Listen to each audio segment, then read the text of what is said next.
नमस्कार, तथ्य विश्लेषणमा स्वागत छ। म मदन खाती। दर्शकवृन्द, आजको तथ्य विश्लेषणमा हामी भारत र चीन बीचको तनावपूर्ण सन्दर्भको विषयमा, जसरी सम्बन्ध पछिल्लो समय निकै तनावपूर्ण बनिराखेको छ, यसै विषयमा विश्लेषणको प्रयास गरिराखेका छौँ। र पछिल्लो समय जुन 15 मा जसरी भारतीय र चीनिया सेना बीच गलवान उपत्यकामा हिंस्रक झडप भइसकेपछि जसरी परिस्थिति विकसित भइराखेको छ, दुवै देशमा नागरिक स्तरमै त्यो आक्रोश देखिराखेको छ र त्यसले दुई देशलाई र त्यहाँको राजनैतिक नेतृत्वलाई, मुख्य गरी त चीनमा भन्दा पनि भारतमा चाहिँ त्यहाँको राजनैतिक नेतृत्वलाई, सरकारलाई कतै न कतै चीनसँग चाहिँ केही न केही गर्नुपर्ने त्यो बाध्यतामा पनि यति बेला पुर्याइराखेको अवस्थामा पनि देखिएको छ र त्यसमा त्यसको पृष्ठभूमिमा राष्ट्रियतालाई पनि जोडिराखेको अवस्था छ। त्यसले गर्दाखेरि अहिले पनि भारत र चीन बीचको सम्बन्धको विषयमा अनेक टिकाटिप्पणी भइराखेका छन्। यो सम्बन्धलाई थप सहज बनाउनको लागि रसियाले काम गरिराखेको भन्ने कुरा पनि आइराखेको छ।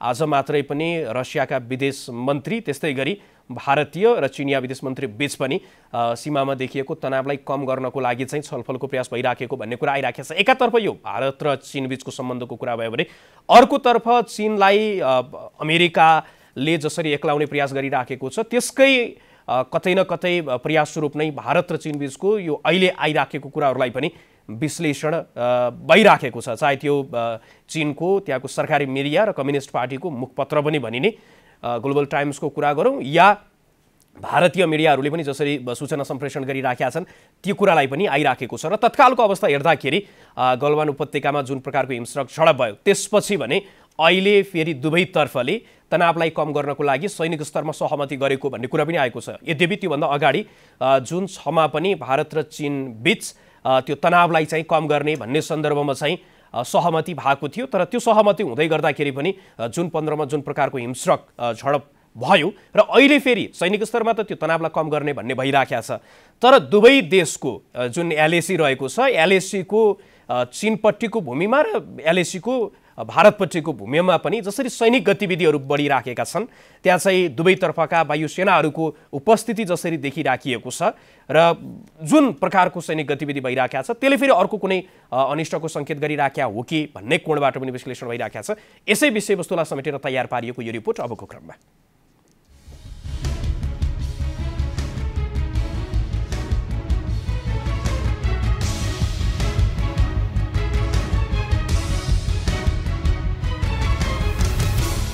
भारत र चीनका सेना बीच क्रमशः तनाव कम गर्ने सहमति। एकातिर तनाव कम गर्ने प्रयास अनि अर्कोतिर किन बढ्दैछ दुवैतिर सैन्य गतिविधि।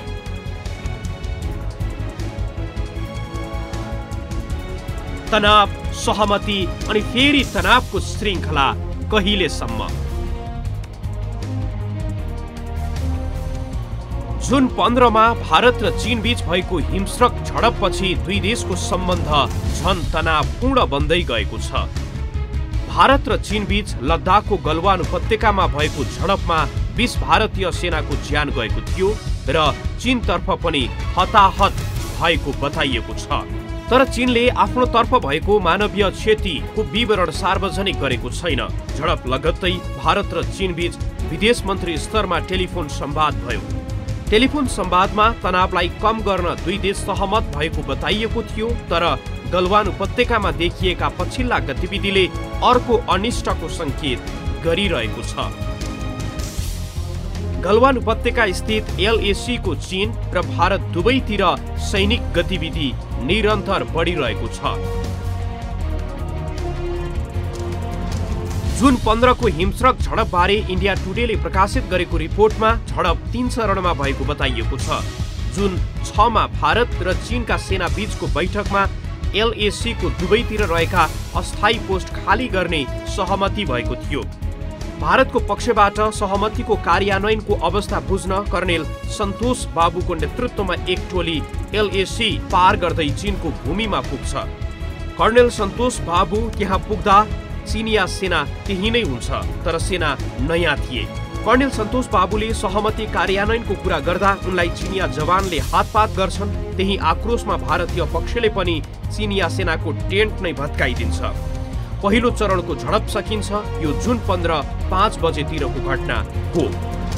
त्यसपछि पनि राति 11 बजेसम्म 2वटा झडप हुन्छन्। यही झडपमा भएको मानवीय क्षतिकै कारण दुई देशको सम्बन्ध निकै तनावपूर्ण छ यति बेला।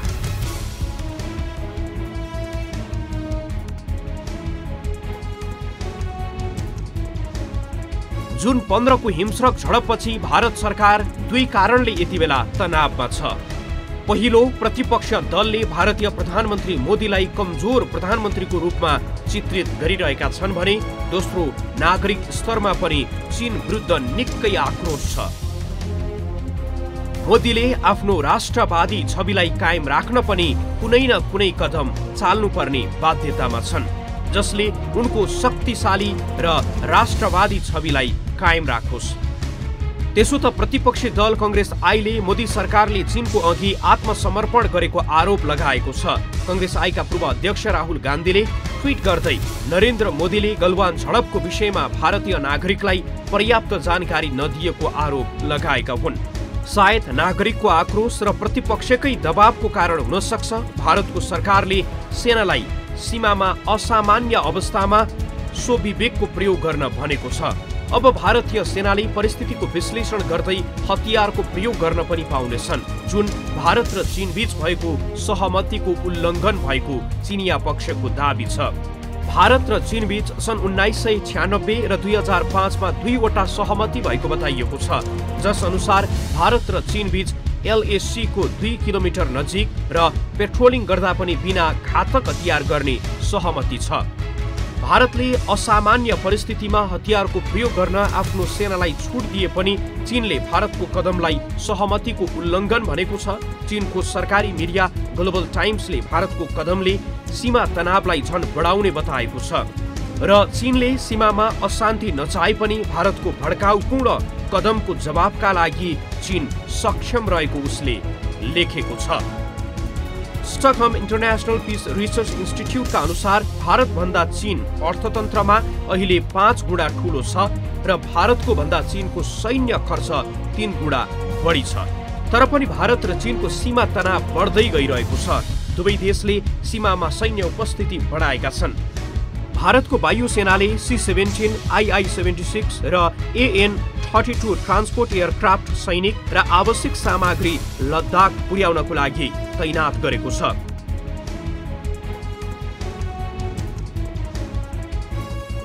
त्यस्तै भारतीय वायुसेनाले रसिया निर्मित MiG-29 र Su-30 MKI, त्यस्तै गरी फ्रान्समा निर्मित मिराज लडाकु विमानलाई तनावपूर्ण क्षेत्रमा पठाएको छ र मंगलबार नै भारतीय सेना प्रमुख MM नरवणे पनि पछिल्लो अवस्थाको जानकारी लिन लद्दाख पुगेका छन्। घरेलु दबावको कारण भारत हरकतमा आएको हो वा ऊ चीनसँग साँच्चैकै बदला नै चाहन्छ, त्यो अहिले नै भन्न सकिने अवस्था छैन। तर गलवान उपत्यका स्थित LAC को वारिपारी बढिरहेको सैन्य गतिविधिले भने अर्को अनिष्टको संकेत गरिरहेको छ र तनाव अझै बढ्ने बताइरहेको छ।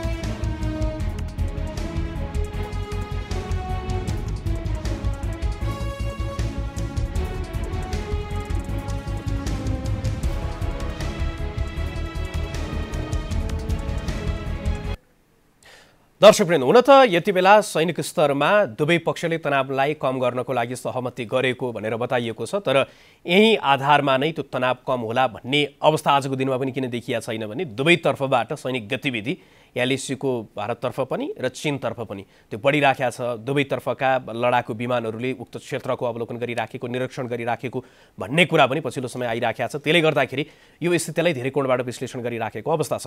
तर अहिले जसरी सीमाको विषयलाई चीनले बडो गम्भीर रूपमा उठाइराखेको छ र जुन प्रकारको हिंस्रक झडपको अवस्था पनि सिर्जना भयो, यो चाहिँ सीमा विवादमा मात्रै केन्द्रित छ कि पछिल्लो समय भारतले जुन नोभेम्बर 2, 2019 मा आफ्नो नयाँ प्रशासनिक तथा राजनैतिक नक्सा सार्वजनिक गर्दै गर्दाखेरि त्यो अक्साई चीनको कुरा आफ्नो नक्सामा पारिराखेको कुरादेखि लिएर कश्मीर जो पाकिस्तानद्वारा प्रशासित छ उक्त क्षेत्रलाई पनि उले चाहिँ आफ्नो नक्सामा पारेको र त्यही मार्ग हुँदै फेरि सिपेक अर्थात् चाइना पाकिस्तान इकोनोमिक करिडोर बनिराखेको सन्दर्भ र यो कुराले गर्दाखेरि कतै न कतै चीनले चाहिँ भारतलाई त्यो जवाफ दिनको लागि पनि यो सीमाको विवाद उठाइराखेको भन्ने कुरा पनि आइराखेको छ। यसै विषयवस्तुलाई समेटेर तयार पारिएको यो रिपोर्ट अबको क्रममा। भारत चीन बीच लगातारको झडपको वास्तविक कारण के चीन भारतसँग सीमा विवाद मार्फत तटस्थ भूमिकाका लागि सौदाबाजी गर्दैछ? कुरा शान्तिको तर तयारी युद्धको जस्तो किन? पछिल्लो एक दशकमा भारत र चीन बीच एक्चुअल लाइन अफ कन्ट्रोल LACमा पटक पटक झडप भएको छ, तर झडपमा गोला बारुदको प्रयोग गरिएको छैन। सन् 2013 मा देप्सङ मैदानमा, सन् 2016 मा चुमारमा, सन् 2017 मा दोकलाममा भारत र चीनका सेना बीच हानाहान भएको थियो। सन् 2020 को मे 5 र 6 मा लद्दाखको पाङ्ग्योङ तालमा पनि यस्तै भयो। सन् 2020 को जुन 15 मा त हिंस्रक झडप नै भयो। भारत र चीन बीचको निरन्तरको झडपको कारण के? किन नेपालका दुई विशाल छिमेकी युद्ध उन्मुख छन्? प्याङ्ग्योङ तालमा होस् वा गलवान उपत्यकामा भएको झडप, भारत र चीन बीचको सीमा विवादको कारण झडप भएको धेरैको बुझाइ छ। तर विश्व नै कोरोनाको महामारीसँग लडिरहेको समयमा भारत र चीन बीच सीमालाई लिएर विवाद किन भइरहेको छ त? भारतले सीमासँगै सटाएर रणनीतिक सडकको निर्माण गर्यो, त्यसैको विरोध चीनले गरिरहेको धेरैको बुझाइ छ। हुन त भारतले दार्बुक, सोक, दौलत बेग ओल्डी सडक सोक नदीको किनारै किनार निर्माण गरेको छ, जसले भारतीय सेनालाई सीमासम्म पुग्न सहज भएको छ। तर चीनले आफ्नो भन्दै दाबी गरेको गलवान उपत्यका चीनको नियन्त्रणमा पुग्यो भने उसले दार्बुक, सोक, दौलत बेग ओल्डी सडकलाई उसले चाहेको समयमा अवरोध गर्न पनि सक्छ। तर यही रणनीतिक फाइदाको लागि मात्र के भारत र चीन बीच झडप भइरहेको हो त? अर्थात् अहिलेको झडपको कारण के सीमा विवाद मात्र हो? विज्ञहरू भन्छन् कुरा यतिमा मात्र सीमित छैन। भारत चीन बीचको अहिलेको तनावपूर्ण सम्बन्धको कारण भारतको अस्थिर विदेश नीति पनि हो। भारतको अरुणाञ्चलदेखि लद्दाखसम्मको झण्डै 3268 किलोमिटर LACमा चीनको सैन्य उपस्थिति पछिल्लो समय निकै ठूलो छ। दोकलाममै भएको झडपपछि पनि चीनले निरन्तर सैन्य गतिविधि बढाएको बताइन्छ, जसको उद्देश्य चीन र अन्य देशको विवादमा भारतको भूमिका तटस्थ होस् भन्ने नै देखिन्छ। यसलाई सरल भाषामा बुझ्नको लागि नोभेम्बर 2, 2019 मा पुग्नुपर्छ, जुन बेला भारतले आफ्नो नयाँ राजनैतिक तथा प्रशासनिक नक्सालाई सार्वजनिक गर्यो। भारतको अद्यावधिक नक्सामा अक्साई चीन र पाकिस्तान प्रशासित कश्मीरलाई भारतीय भूभागको रूपमा देखाइएको छ। भारतले उक्त भूभाग आफ्नो नक्सामा देखाउने मात्र होइन, भारतका गृह मन्त्री अमित शाहले बारम्बार पाकिस्तान प्रशासित कश्मीरको भूमि फिर्ता नै ल्याउने बताइरहेका थिए। भारतको यस कदमले चीनलाई राम्रै झड्का दियो। पहिलो झड्का सिपेकलाई र दोस्रो अक्साई चीनलाई लिएर। सिपेक अर्थात् चाइना पाकिस्तान इकोनोमिक करिडोर चीनको बेल्ट एन्ड रोड इनिसिएटिभको एउटा महत्त्वपूर्ण खण्ड हो।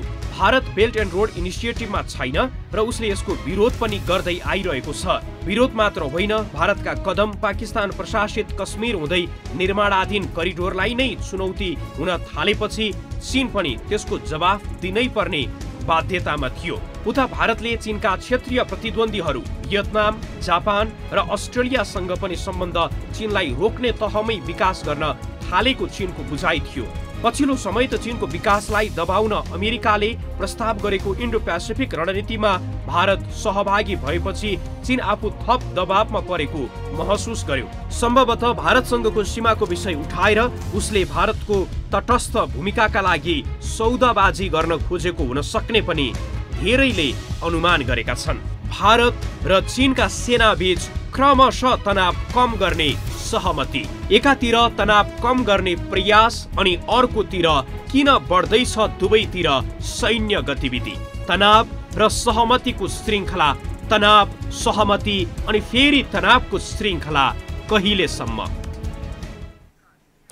दर्शकवृन्द, यो विषयमा अझ विस्तृतमा कुराकानी गर्नको लागि यति बेला हामीसँग भूराजनीतिका जानकार, राजनैतिक विश्लेषक अरुण कुमार सुवेदी यति बेला हाम्रो प्रत्यक्ष सम्पर्कमा हुनुहुन्छ। अरुणजी, यहाँलाई कार्यक्रममा स्वागत छ। धन्यवाद। अहिले जसरी चीन र भारत बीचको जुन युद्धको स्थिति, तनावको स्थिति देखिराखेको अवस्था छ, अहिले तत्काल रूपमा हेर्दाखेरि त जुन डियास डिबियो सडक निर्माणमा चाहिँ त्यो रणनीतिक फाइदा लिनको लागि जुन गलवान उपत्यका चाहिँ सबै मेरो हो भनेर त्यसमा चाहिँ कब्जा गर्न खोजिराखेको र त्यसको कारणले भन्ने कुरा आइराखेको छ। यतिमा मात्रै कुरा सीमित छ कि चीन चाहिँ यो सीमा विवादको कारणले गर्दाखेरि भारतबाट अरू धेरै चाहिँ माग्न खोजिराखेको हो कि कारण चाहिँ के हो? अहिले पनि अब शान्तिको कुरा भइराखेको छ तर तयारी चाहिँ युद्धकै देखिन्छ। तपाईँलाई के लाग्छ? होइन, यति मात्रै कारण छैन, धेरै कोअर्डिनेटेड इभेन्ट्स र सिङ्क्रोनाइज इभेन्ट्सहरू भएका छन् होइन। यसलाई हामीहरूले फिट्टो गलवान उपत्यका अथवा यहाँभन्दा पूर्वतिर भनौँ न म्याकमोहन लाइन अथवा पूर्वको लाइन अफ एक्चुअल कन्ट्रोल र पश्चिम क्षेत्रको लाइन अफ एक्चुअल कन्ट्रोलमा जुन मिलिटरी जमावडा भइरहेको छ र जुन प्रकारको अहिले युद्ध अगाडिको युद्ध जस्तो परिस्थिति देखिराखेको छ त्यो चाहिँ यो फिट्टो घटना होइन। लाइन अफ एक्चुअल कन्ट्रोल लगभग धेरै ठाउँ पूर्वमा त लगभग निर्धारितै छ तर पश्चिममा चाहिँ धेरै ठाउँ सुपर इम्पोज छ र त्यो ठाउँमा गस्ती गर्दाखेरि एकअर्काका सेनाहरूको बीच गस्ती हुँदाखेरि सामान्य झडपहरू पहिले पनि भइरहेका हुन् तर यसपालिको झडप चाहिँ त्यति सामान्य जस्तो देखिएन। खास गरिकन गलवान नदीमा एउटा पुल बनाएपछि त्यसले अक्साई चीनका सडकहरूसँग पनि जोड्ने एउटा मार्ग खोल्ने अवस्था देखिएपछि त्यहाँ निर्माण भइरहेको सडकलाई लिएर चीनले चाहिँ हालसालै र केही समय अगाडिदेखि आपत्ति चाहिँ जनाइरहेको थियो तर भारतले त्यहाँ सडक निर्माण गर्दैछ भन्ने कुरो चीनको नोटिसमा नरहेको त होइन पहिलेदेखि नै। तर अहिले नै आएर किन त्यो आयो? खास गरिकन जुन सिपेकको कुरा तपाईँले अघि रिपोर्टमा गर्नुभयो, सिपेकका समस्याहरूको बारेमा पनि चीन अनभिज्ञ होइन, पहिलेदेखि ती कुराहरू भइरहेका छन्। त्यसै कारणले पनि एकअर्काका बीचमा जुन सम्बन्ध विकसित भइरहेको थियो त्यो सम्बन्धमा कुनै प्रकारको व्यवधान थिएन। अहिले नै आएर यी सबै कुराहरू किन आए भनेर बुझ्न जरुरी छ। खास गरिकन कोभिडको मध्यतिर आइपुग्दाखेरि संसारको राजनीति चाहिँ कसरी परिवर्तन भयो भन्नुहुन्छ भने यो हामीहरू कसैले पनि पहिले जतिसुकै भने पनि यस प्रकारको एक्सपेक्टेसन थिएन। अब केही मान्छेहरू जस्तो हरारीहरूको त अलग छोडौँ तर हामी जस्ता मान्छेको चाहिँ यो अपेक्षा नै थिएन यसरी परिवर्तन हुन्छ भन्ने। पुरै सन्तुलनको विदेश नीतिबाट लगभग संसार चाहिँ भर्टिकल पोलराइजेसनको विदेश नीति सम्बन्धमा आयो र त्यसमा कि अमेरिकासित हुनुपर्ने र कि चीनसित हुनुपर्ने स्थिति आयो। त्यो दबाब स्वाभाविक रूपले नेपाललाई पनि पर्ने र भारतलाई पनि पर्ने नै भयो। लामो समयदेखि भारतले इन्डो पेसिफिक स्ट्राटेजिक कङ्ग्लोमरेटमा सहभागी हुनका लागि अमेरिकाले भनिरहँदा पनि स्पष्ट सहभागिता जनाएको थिएन। उनले अमेरिकालाई पनि सन्तुलनमा राखेर रुस र चाहिँ इरान जस्ता राष्ट्रहरूलाई पनि सन्तुलनमा राखिरहेको अवस्था थियो र इरान र इजरायललाई पनि सन्तुलनमा राखिरहेको अवस्था थियो र तमाम आफ्ना विवादहरूलाई कोल्ड फ्रिजमा राखेर चीनका राष्ट्रपति र भारतका प्रधानमन्त्री बीचमा पनि राम्रो प्रकारको एक्सचेन्जहरू भइरहेका थिए। त्यही अवस्थामा अब कोभिडको मध्यतिर आइपुग्दाखेरि भारतको पनि स्थिति अलिकति आर्थिक रूपले चाहिँ अब संसारकै स्थिति सङ्कटापन्न भयो, भारतको पनि सङ्कटापन्न हुन स्वाभाविक थियो। र त्यही अवस्थामा जुन अमेरिकाले चीनप्रति नीति लियो र चीनलाई केन्द्रित गरेर खास गरिकन एसिया प्रशान्त क्षेत्र र प्रशान्त महासागरीय क्षेत्र चाहिँ पर्ल हार्बर गुआमदेखि लिएर तपाईँको मार्शल आइल्यान्डदेखि लिएर मार्शल आर्किपेलागोदेखि लिएर दक्षिण चीन सागरका आर्किपेलागोहरूमा जुन प्रकारको मिलिटरी एसेट चाहिँ अमेरिकाले लिएर जान थाल्यो त्यसले चीनमाथि सघन दबाव थियो र त्यो दबावको बेलामा मलक्का स्टेट र अन्डमान सागर र पुरै हिन्द महासागरमा आफ्नो कारगर उपस्थिति र सामरिक दबाव राख्न सक्ने भारतको भूमिका चाहिँ तटस्थतामा आधारित होस् भन्ने चीनको अपेक्षा थियो। र भारतलाई सँगसँगै फेरि के भने चीनसित पूर्ण विश्वास गर्न पनि नसक्ने र चीनसित पूर्ण प्रतिस्पर्धा गर्न नसक्ने स्थितिमा भारत हो। यो अवस्थामा भारतको दुईटा स्थिति देखियो। एक त चीनको विकल्पमा कर्पोरेट एन्ड म्यानुफ्याक्चरिङ हबको रूपमा भारतले आफूलाई प्रस्तुत गर्यो र धेरै कम्पनीहरू भारतमा आउन पनि थाले त्यस पछाडि। अब अहिले यहाँले जुन कुरा गरिराख्नु भएको छ कतै न कतै चाहिँ चीनले आजको दिनमा चाहिँ भारतको जुन तटस्थता चाहिँ खोजिराखेको, अहिले त फेरि अमेरिकाले त्यो युरोपलाई पनि के चीन रोज के चाहिँ मलाई रोज भनिराखेको, भारतलाई पनि त्यही प्रकारको कुराहरू। त्यस्तै गरी अनि अहिले जापानले त फेरि चीनतर्फ जुन विवादित आइल्यान्डको कुरा आइराखेको थियो त्यसमा चाहिँ त्यसको स्टाटस कोलाई नै परिवर्तन गर्न खोजिराखेको कुरा पनि अहिले आइराखेको छ। र यसै विषयमा यो भारतको चाहिँ जुन प्रतिक्रिया अहिले पछिल्लो समय देखिराखेको छ, राष्ट्रवादी कोणबाट चाहिँ मोदीलाई पनि अलिक कमजोर खालको चित्रित प्रतिपक्षबाट भइराखेको, नागरिक स्तरबाट पनि भारतलाई चाहिँ त्यो चीनबाट बदला लिनु पर्यो पाकिस्तानमा जस्तै एयर स्ट्राइकको कुरा चाहिँ अहिले त्यहाँका नागरिकले गरिराखेका छन्। अब भारतको आगामी कदमको विषयमा चाहिँ यहाँले कसरी विश्लेषण गर्नुहुन्छ, जबकि भारत चाहिँ अर्थतन्त्रको कुरा गर्दाखेरि 5 गुणा चाहिँ चीनभन्दा सानो, सैन्य खर्चको कुरा गर्दाखेरि 3 गुणा चीनभन्दा चाहिँ कम खर्च गर्ने भन्ने देश पनि अहिले चीनसँग आँखा जुधाएर बसिराखेको छ। अमेरिकाको पुट बिना त यो गरिराखेको छैन होला भनिसकेपछि आगामी अब त्यसरी हेर्नु हुँदैन तपाईहरुले हैन। तपाईको त्यो टिप्पणीहरू तुलनात्मक टिप्पणीहरू सुन्दाखेरि कतिपयलाई आनन्द लाग्छ अहिले, खास गरिकन नेपाल र भारतको सम्बन्ध बिग्रिएको बेला जनमनोविज्ञान पनि त्यस्तै किसिमले विकसित भएको हुनाले तपाईहरुको अलिकति भ्युअरशिप पनि बढ्ला, टिआरपी पनि बढ्ला, त्यसको लागि तपाईहरुलाई बधाई। तर कुरो त्यस्तो हुँदैन। जस्तो कि ती दुईटा राष्ट्रको तुलना गर्दाखेरि दुईटा राष्ट्रको कमजोर कडी कुन स्थितिमा छ भनेर बुझ्नुपर्छ र त्यो जहाँ कमजोर कडी छ त्यहाँ चाहिँ मिलिटरी एसेट बढी हुन्छ, जहिले पनि वार एसेट बढी हुन्छ। जस्तो चीनको कमजोर कडी के हो भन्नुहुन्छ भने साउथ चाइना र ईस्ट चाइना सी हो, जसको परिवृत्तीय राष्ट्रहरू चीनको विरुद्धमा छन्, सबै एउटा पनि चीनको समर्थनमा छैनन्। हेर्नुहोस्, अलिकति कम्बोडिया हो, कम्बोडियाले चाहिँ साउथ चाइना सीमा ठुलो भूमिका खेल्न सक्दैन, यता श्यामाको खाडीतिर पर्छ कम्बोडिया। बाँकी सबै परिवृत्तीय राष्ट्रहरू चाहिँ चीनको विरुद्धमा छन् र चीनको टोटल इनर्जी सेक्युरिटी, टोटल त नभनौँ धेरै इनर्जी सेक्युरिटी, लगभग 80% इनर्जी सेक्युरिटी र उसको चाहिँ एफ्रो एसियाली कन्ट्रीहरूको कम्प्लिट ट्रेडको रुट भनेको चाहिँ South China Sea, Malacca Strait हुँदै अन्डमान सागर भएर चाहिँ हिन्द महासागरबाट जाने हो।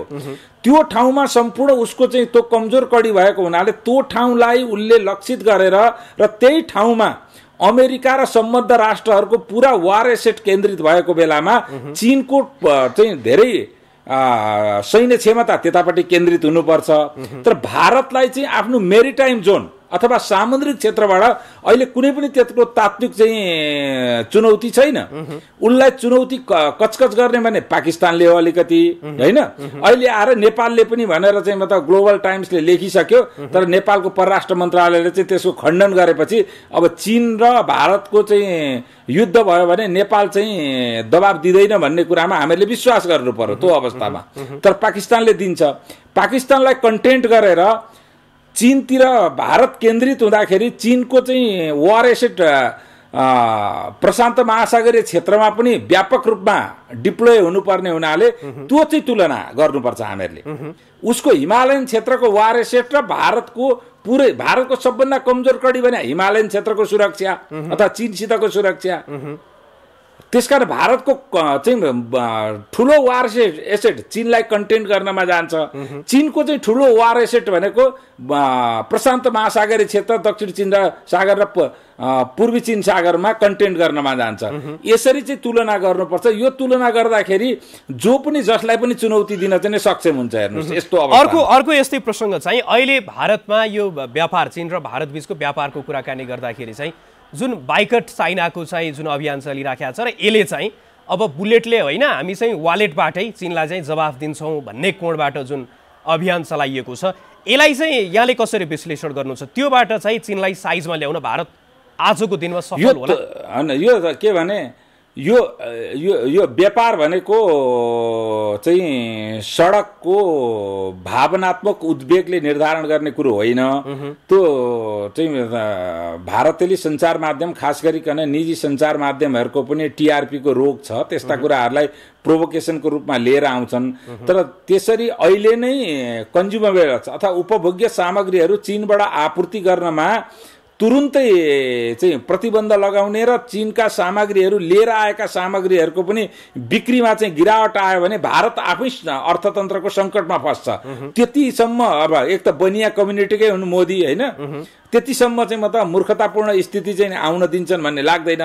तर यस्ता कुराहरूको आफैमा तनावहरू विकसित हुँदै जाँदाखेरि आफैमा अर्थपूर्ण छ र अहिले चाहिँ म त सामाजिक सञ्जाल र यो सञ्चारहरूको पनि एक किसिमको प्रोभोकेसन र उत्तेजना फैलाउने जुन प्रकारको ट्रेन्ड चलेको छ त्यो ट्रेन्डमा यो एउटा ट्रेन्ड भएर आएको हो।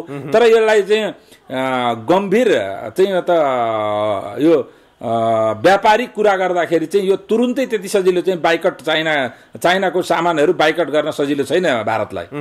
तर अब त्यो व्यापारको कुरा गर्दाखेरि त्यहाँ चाहिँ के छ भने आपूर्तिमा क्राइसिस भएर मूल्य वृद्धि यति हुन्छ कि त्यसको चाहिँ स्पिल ओभर इफेक्ट हामीहरूलाई पनि हुन्छ, त्यसमा हामीहरू पनि सङ्कटापन्न हुन्छौँ। त्यो सम्भवै छैन अहिले तुरुन्तलाई। अर्कोतर्फ अहिले अब यो विषयमा चीनलाई घेर्नको लागि चाहिँ जसरी अमेरिका चाहिँ अगाडि बढिराखेको, अहिले अब ग्लोबल टाइम्सको यहाँले कुराकानी गरिहाल्नुभयो, उसले पनि लगातार बताइराखेको छ कि अहिले पनि अमेरिकाले भारतलाई चाहिँ अब एउटा पक्ष चाहिँ स्पष्ट रूपमा रोज्नको लागि चाहिँ त्यो दबाब दिइराखेको छ। त्यही दबाबमा कतै भारत आइराखेको हो कि भन्ने कोडबाट चाहिँ लगातार त्यो आलेखहरू प्रकाशित भइराखेको सन्दर्भ। यही पछिल्लो समय नै फेरि जापानको कुरा गर्दाखेरि जापान पनि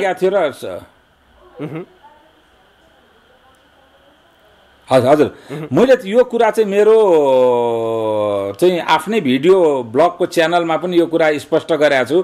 अब मोदीले पहिले जस्तो सबैतिर टेन्टाकल फैलाएर टेन्टाकल टेकेर चाहिँ सन्तुलनको विदेश नीतिमा जान सक्ने अध्याय लगभग अन्त्य भएको मेरो पनि स्पेकुलेसन थियो र अहिले पनि लगभग त्यो स्पेकुलेसन छ। तर यसमा चीनलाई कन्टेन्ट गर्नलाई पहिलो चाहिँ अप्सनको रूपमा अमेरिकासित सिधा बाइलेटरल सामरिक सम्झौता गर्नतिर भारत अग्रसर भएन र चाहिँ भर्खर मात्रै रक्षा मन्त्री राजनाथ सिंह चाहिँ रसिया गएका छन्। त रसियासित सुखै र मिखाई विमानको पनि सौदा गर्ने, यस 400 मिसाइल डिफेन्स सिस्टम पनि क्विक डेलिभरी गर भन्ने उनको जुन सरोकार त्यहाँ देखियो, त्यसले गर्दाखेरि के देखियो भने अब बीचमा चाहिँ रसिया आएर यो प्रोभोकेसनलाई कुनै न कुनै किसिमले व्यवस्थापन गर्ने सम्भावना पनि उत्तिकै प्रबल भएको देखियो। हाम्रो चाहिँ भू सामरिक र भू रणनीतिक अवस्थितिको कारणले कदाचित त्यस्तो भयो भने हाम्रा लागि चाहिँ शुभ सङ्केत नै हो भन्ने पनि हामीहरूले मान्नुपर्छ। यद्यपि हाम्रो अहिले चाहिँ परराष्ट्र मन्त्रालय जे जस्ता वक्तव्य निकाले पनि विगत 1-1.5 महिनाका क्रियाकलापहरू हेर्दाखेरि चाहिँ अब त्यो फल्स फ्ल्याग नभएर रियल फ्ल्याग हो भने हामी पनि भर्टिकल पोलराइजेसनको विदेश नीतिमा गएर चीनसँग उभिएको प्रतीत हुन्छ। तर म अब अहिलेसम्म यकिन भएको छैन यो फल्स फ्ल्याग हो कि रियल फ्ल्याग हो भनेर। अहिले अब यो भारतको प्रसङ्ग सँगसँगै अहिले अगाडि पनि यहाँले प्रश्न राखिराखेका थिए कि जापानको अहिले जुन कुराहरू आइराखेका छ उसको चाहिँ पछिल्लो समय चीनलाई लिएर जसरी उसले कानुनहरूको परिवर्तनदेखि लिएर आफ्नो सुरक्षा तैनातीको कुरा, त्यस्तै गरी युरोपियन युनियनलाई पनि अमेरिकाले जसरी चाहिँ पक्ष छनौट गर्नको लागि र अहिले फेरि यहाँले जुन कुरा गर्नुभयो रसियाले चाहिँ फेरि यो कुरा आइराखेको छ, यसमा चाहिँ कतै न कतै अमेरिकाबाटै र यो पेन्डेमिकको सिचुएसनमा पनि अमेरिकाबाटै यो कुराहरू चाहिँ यो निर्देशित भइराखेको हो कि भन्ने कोडबाट र चीनको चाहिँ आगामी कदमहरूको विषयमा चाहिँ यहाँको विश्लेषण के छ? होइन, के छ भने यस्तो जब आन्तरिक क्राइसिसमा राष्ट्रहरू कुनै शक्तिशाली राष्ट्रहरू फस्दछन् भने तिनीहरूले चाहिँ बाह्यतर्फ जनताको ध्यान आकर्षण गरेर आफ्नो सत्ताको वजुदलाई स्थापित गर्छन् र त्यो झनै यो तानाशाही वृत्ति र तानाशाही मनोविज्ञान भएका राजनीतिक सत्ताधारीहरूमा त यो नियम झनै लागू हुन्छ। 62मा पनि फेमाइन भनेको भुकमरीबाट चीन जसरी प्रताडित थियो त्यो माओ जेदुङलाई त्यसबाट चाहिँ डाइभर्ट गर्नुपर्ने एउटा बाध्यात्मिक अवस्था थियो 62मा पनि। र त्यो चाहिँ साँच्चै भन्ने हो भने 62को वार इन्डियाले चाहिँ अनएक्सपेक्टेड रूपमा भोगेको हो। र अहिले पनि के छ भने ट्रम्पलाई पनि यो सङ्कट छ, मोदीलाई पनि यो सङ्कट छ, सी जिनपिङलाई पनि यो सङ्कट छ, सायद सिन्जो आबेलाई त्यो स्पेक्ट्रमको सङ्कट छैन होला, ताइवानलाई सङ्कट छैन होला। त्यसकारण यो सङ्कटबाट डाइभर्ट गर्न कदाचित यो परिस्थिति निर्माण भइरहेको छैन भनेर एउटा चाहिँ कन्स्पिरेसी थ्योरी अनुसार पनि मान्छेले चाहिँ विश्लेषण गरेको मैले देखिरहेको छु। तर अहिले भारतमाथिको जहाँसम्मको अब प्रेसर छ त्यो प्रेसर चाहिँ अर्को पनि छ। के छ भन्नुहुन्छ भने यो दक्षिण चीन सागरको परिवृत्तीय राष्ट्रहरूमा इन्डोनेसिया र भियतनाम चाहिँ अमेरिकाले भन्दा भारतसँगको सघन सम्बन्ध भएको हुनाले भारतले नै बढी चाहिँ संयुक्त रूपमा तिनीहरूलाई चाहिँ कुनै पनि युद्ध नीति निर्धारण गर्ने अवस्थामा पुर्याउन सक्छ। त्यहाँ भारतको महत्त्वपूर्ण भूमिका हुन्छ र अब चीनको त भियतनामसित पनि नराम्रा एक्सचेन्जहरू भइरहेका छन्। अस्ति भर्सकै पारासल आइल्यान्डको छेउमा एउटा चाहिँ जहाज डुबाइदिएको छ। अनि इन्डोनेसियाले त धेरैचोटि फायरिङै गरेको छ। अब फिलिपिन्सले जहाज उडाएकै छ। तर आजको दिनमा चाहिँ अब समयको सीमितताको कारणले गर्दाखेरि मैले यहाँबाट चाहिँ यो नेपालमा पर्न सक्ने प्रभावको सन्दर्भमा चाहिँ अहिले नेपालमा जुन जुन कुराहरू आइराखेका छ, चाहे त्यो नेपालले भारतसँगको अहिले पछिल्लो सम्बन्धमा जुन जुन निर्णयहरू गरिराखेका छ र एमसीसीकै विषयमा पनि जसरी नेपालभित्र चाहिँ कुराहरू आइराखेका छ, यो विषयलाई पनि यो भूराजनीतिसँग जोडेर चाहिँ विश्लेषण भइराखेका हुन्छ। अब यो विषयमा यहाँ आफैले पनि विगतका दिनहरूमा गरिराखेका टिप्पणीलाई पनि जो चाहिँ एमसीसीको विरोधमा उभिराखेका छन्, यहाँ आफै तपाईँलाई पनि विभिन्न आरोपित गर्ने हिसाबले टीका टिप्पणीहरू भइराखेको प्रसङ्ग पनि थियो। भनेपछि आजको दिनमा चाहिँ त्यो भूराजनीतिले नेपालको अवस्थालाई चाहिँ हेर्दाखेरि चाहिँ यहाँ कसरी विश्लेषण गर्नुहुन्छ? यो एमसीसीको कुरा, सीमाको कुरादेखि लिएर जे आइराखेका छ नि, अथवा अहिले पछिल्लो समय त नागरिकताको विषय, यो पनि कतै कतै प्रभावित हो कि हाम्रो प्रभाव हुन सक्ने सम्भावना चाहिँ यहाँको विश्लेषण के छ? होइन, नेपालका आजदेखि होइन उहिलेदेखिमा नेपालमा पश्चिम पनि सक्रिय छ र भारत पनि सक्रिय छ भन्ने कुरो त मैले भन्नै परेन, उहिलेदेखि सबैले भनेको हो होइन। पछिल्लो अध्यायमा भारत बढी डिफेन्सिभ छ र पश्चिम सक्रिय छ। पश्चिम भर्सेस चाइनाको चाहिँ यहाँ घमासान चलिरहेको छ। मैले भन्दाखेरि 5 वर्ष अगाडिदेखि तपाईँले जुन मलाई कुरा गर्नुभयो, म त सभ्य र असभ्य अपमानको पराकाष्ठ भोगिसकेको मान्छे हुँ। त्यसमा मलाई केही छैन, म गैँडाको छाला जस्तो भइसकेको छ मेरो मन है। तर मैले मातृभूमिप्रति जे कुरा वैचारिक रूपले भन्नुपर्ने हो त मैले मातृऋण तिर्न मैले चुकाएको छैन, अहिलेसम्म तिरिरहेको छु। अब जुन दिनसम्म सक्रिय जीवन हुन्छ र मलाई तपाईँहरू जस्ताले पत्याउनुहुन्छ, म तिरि नै रहनेछु र मलाई म प्रतिका त्यस्ता अभद्र टिप्पणी गर्नेहरूप्रति मेरो यति नै प्रति टिप्पणी छ। अब बाँकी रह्यो नेपालका इभेन्टहरू, नेपालका हरेक इभेन्टहरू फिट्टो नेपालको स्वार्थलाई केन्द्रित भएर व्यवस्थित भएको भए आज हामीहरूले यो दुर्गति भोग्नै पर्दैन थियो। यो दुर्गति भोग्नु परेकै नेपाल केन्द्रित भन्दा पनि अन्तर्राष्ट्रिय शक्ति केन्द्रहरूबाट परिचालित नीति, विधि, संविधानदेखि लिएर चाहिँ मतलब प्रशासनिक र राजनीतिक निर्णयहरू भएको हुनाले नै आज हामी यो दुर्गतिमा फसेका छौँ। हामी समृद्धिबाट वञ्चित भएका छौँ र हाम्रो विदेश सम्बन्ध जोसित चाहिँ स्वार्थ गाँसिएको छ तोसित बिग्रिएको छ, जोसित स्वार्थ कम गाँसिएको छ तोसित हामीहरूको लपक्कै हुने स्थिति बीचबीचमा निर्माण भइरहेको छ। त्यसले गर्दाखेरि भावनात्मक उत्तेजना एकातिर अनि आर्थिक र सामरिक बाध्यता अर्कातिर भएर हामीहरूले बीचबीचमा धेरैवटा अपमानपूर्ण अवतरण हामीहरूले भोगेका छौँ आजसम्म आउँदाखेरि। यो नक्सा प्रकरण पनि त्यसबाट अछुतो छैन, अहिले भर्खरै आएको नागरिकता विधेयक पनि त्यसबाट अछुतो भन्ने मलाई लाग्दैन, किनभने र एमसीसी पनि त्यसबाट अछुतो छैन। अब अन्तिममा चाहिँ हाम्रो नीति अब के हुनुपर्छ, अन्तिममा चाहिँ निकै संक्षेपमा यहाँले बताइदिनु पर्यो समयको अभावको कारणले गर्दाखेरि पनि। अब चाहिँ यो जुन भूराजनैतिक अवस्था, तनातनीको अवस्था चाहिँ विश्व राजनीतिमा देखिराखेको छ, यस्तो अवस्थामा भूरणनीतिक हिसाबले पनि निकै महत्त्वपूर्ण देश नेपाल र यहाँ विभिन्न युरोपियन युनियनको आफ्नै होला, अमेरिकाको आफ्नै होला, भारतको, चीनको सबैको स्वार्थ चाहिँ नेपालमा अलि बढी स्टेक होल्डर यिनै देखिया छन्। नेपालको चाहिँ भूराजनीतिलाई हेर्दाखेरि नेपालले चाहिँ सबैलाई चाहिँ हेर्दाखेरि चाहिँ हाम्रो नीति जो नेपालको हितमा हुने नीति चाहिँ अब के हो? अब भन्दाखेरि बिटर हुन्छ। जतिखेर हामीहरूले बुद्धि पुर्याउनु पर्थ्यो त्यतिखेर बुद्धि पुर्याएनौँ। मैले त 2008 देखि चाहिँ 2 तहको विदेश नीति लिएर चीन र भारतलाई मात्रै सन्तुलन गर्ने बोझ बोकौँ, अरूलाई सन्तुलन गर्ने बोझ नबोकौँ भन्दाखेरि मैले चाहिँ तपाईँले भनेका विशेषणहरू अस्वस्थ यथेष्ट भोग्दै आएको हुँ। अब गङ्गामा पानी धेरै बगिसक्यो, फेरि गङ्गाभन्दा गाली गर्लान्, बागमतीमा पानी धेरै बगिसक्यो, अब सजिलो छैन।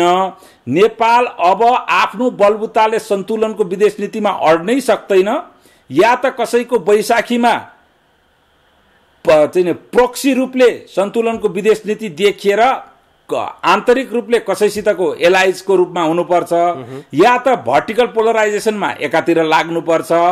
त्यो के गर्नुपर्छ भन्ने विदेश मन्त्रालयले विदेश नीतिका चाहिँ मतलब अभियन्ताहरूले त्यसलाई नेतृत्व गर्ने नेतृत्वकारी व्यक्तिहरूले सोधे भने म बताइदिउँला मेरो धारणा चाहिँ अहिले मलाई चाहिँ धेरै कुराहरू बताएर सञ्चार माध्यममा त्यत्रो ठुलो चाहिँ म त हिरो र झिल्के पल्टिनु परेको छैन, म सबै बताउन सक्दिनँ मदनजी है। तर नेपाललाई यति हो, म जे दृश्य देखिरहेको छु त्यसले मलाई कहिलेकाहीँ राति 12 बजे पनि आँसु आउने गर्छ। हस्, यहाँको महत्त्वपूर्ण समय हामीलाई उपलब्ध गराइदिनु भयो र पछिल्लो समयको राजनीति त्यसको प्रभाव चाहिँ नेपालमा र नेपालले चाहिँ अब के गर्नुपर्छ भन्ने सन्दर्भमा पनि बताउन मिल्ने जति बताउनु भयो। यहाँको महत्त्वपूर्ण समय र संवादको लागि अरुण टिङ्गा धेरै धेरै धन्यवाद। यहाँलाई पनि धन्यवाद छ मदनजी। हस्, उहाँ हुनुहुन्थ्यो राजनैतिक विश्लेषक अरुण कुमार सुवेदी र उहाँसँग हामीले पछिल्लो समय भारत र चीन बीचको तनावको स्थिति, त्यही विषयमा फेरि अमेरिका जसरी मिसिन आइपुगिराखेको अथवा मिसिन खोजिराखेको, त्यसमा चाहिँ भारत र चीन दुवैले अस्वीकार गरे उसको प्रस्तावमै, तर रसियाको चाहिँ जुन सम्बन्धको कुरा, पछिल्लो समय जापानको पनि आइराखेका कुरा र नेपाल र यही तनातनीको विषयमा चाहिँ नेपालमा परिराखेका त्यसका बाछिटा र हाम्रो चाहिँ अब के हुनुपर्छ नीति भन्ने सन्दर्भमा केन्द्रित रहेर आज हामीले केही रिपोर्ट र विश्लेषकसँग संवाद पनि गऱ्यौँ। आजको लागि कार्यक्रमलाई निर्धारित समय सकिएको छ। जनताद्वारा जनताका लागि प्रसारित जनता टेलिभिजन हेरिरहनुहोस्। नमस्कार।